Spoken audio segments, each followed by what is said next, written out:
আজকে ২১শে জুলাই দুপুর ১টা।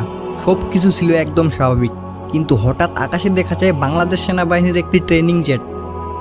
আর কয়েক সেকেন্ডের মধ্যেই সেটি ভেঙে পড়ে মাইলস্টোন স্কুলের ওপর। শিক্ষার্থীরা তখন ক্লাসে ছিল, কেউ বই দেখছিল, কেউ হয়তো জানালার বাইরে তাকিয়ে ভাবছিল ছুটির কথা। কিন্তু সব কিছু পাল্টে গেল একটা দুর্ঘটনার মাধ্যমে। এক বিশাল শব্দ, চারদিকে ধোঁয়া, আগুন আর আতঙ্ক। ছোট ছোট শিশুর কান্না, শিক্ষকরা দৌড়াচ্ছে, সব মিলিয়ে চারপাশটার জন্য ওয়ারজন হয়ে গেল। জেটের পাইলট বের হওয়ার চেষ্টা করলেও বাঁচতে পারেননি। এই দুর্ঘটনায় মারা যান ২০ জন ছাত্র, শিক্ষক আর পাইলট সবাই। আরও ১০০ জনের বেশি আহত, অনেকেই এখনও হাসপাতালের বেডে আছেন।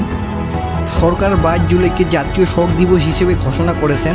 তাই এই দুর্ঘটনা আমাদের কাঁদিয়ে দিয়েছে, নাড়িয়ে দিয়েছে একটাই প্রশ্ন: আর কত প্রাণ গেলে আমরা নিরাপদ থাকবো?